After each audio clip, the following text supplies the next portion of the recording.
This is Roger Hibbard and his beautiful wife Elizabeth, and today we're in the 14th chapter of Luke, a healing of a man on the Sabbath. One Sabbath, when he went to dine at the house of a ruler of the Pharisees, they were watching him carefully. And behold, there was a man before him who had dropsy.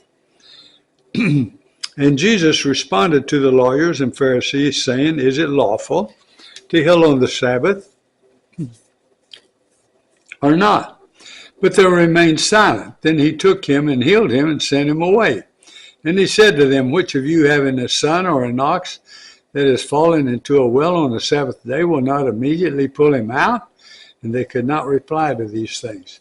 Now he told a parable to those who were invited when he noticed how they chose the places of honor, saying to them, "When you are invited by someone to a wedding feast, do not sit down in a place of honor, lest someone more distinguished than you be invited by him, and he who invited you both will come and say to you, 'Give your place to this person,' and then you will begin with shame to take the lowest place. But when you are invited, go and sit in the lowest place, so that when your host comes, he may say to you, 'Friend, move up higher.' Then you will be honored in the presence of all who sit at table with you. For everyone who exalts himself will be humbled, and he who humbles himself will be exalted." He said to the man who had invited him, by the way, just a side note, my Sunday school teacher is a completed Jew. That means a Jew who's accepted Christ. He said his family, they didn't have a lot of money, and they couldn't sit in the front seats in their synagogue or whatever they called themselves. They had to move back. Isn't that horrible? I mean, goodness gracious. It's not the Christian way, is it? At least I hope it's not in your church. You're to take the man with the ragged clothes and exalt him. Put him up there in the front. If you don't do that, then you need to re-examine yourselves. He also said to the man who had invited him, "When you give a dinner or a banquet, do not invite your friends or your brothers or your relatives or rich neighbors, lest they also invite you in return, and you be repaid. But when you give a feast," here's the Christian way, "but when you give a feast, invite the poor, the crippled, the lame, the blind, and you will be blessed, because they cannot repay you, for you will be repaid at the resurrection of the just." One of those who reclined at table with him heard these things. He said to him, "Blessed is everyone who will eat bread in the kingdom of God." But he said to him, "A man once gave a great banquet and invited many, and at the time for the banquet, he sent his servant to say to those who had been invited, 'Come, for everything is now ready.'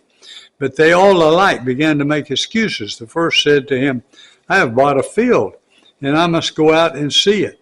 Please have me excused.' And another said, 'I have bought 5 yoke of oxen, and I go to examine them. Please have me excused.'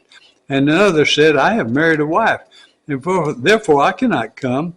So the servant came and reported these things to his master. Then his master of the house became angry and said to his servants, 'Go out quickly to the streets and lanes of the city, and bring in the poor and crippled and blind and lame.' And the servant said, 'Sir, what you have commanded has been done, and still there is room.' And the master said to the servant, 'Go out to the highways and hedges and compel people to come in, that my house may be filled. For I tell you, none of those who were invited shall taste my banquet.'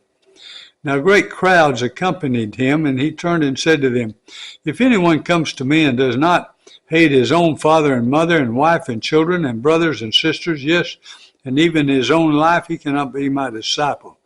Whoever does not bear his own cross and come after me cannot be my disciple. For which of you, desiring to build a tower, does not first down and count the cost, whether he has enough to complete it? Otherwise, when he has laid a foundation and is not able to finish, all who see it begin to mock him, saying, 'This man began to build and was not able to finish.' Or what king, going out to encounter another king in war, will not sit down first and deliberate whether he is able with 10,000 to meet him who comes against him with 20,000? And if not, while the other is yet a great way off, he sends a delegation and asks for terms of peace. So therefore, any one of you who does not renounce all that he has cannot be my disciple. Salt is good, but if salt has lost its taste, how shall saltiness be restored?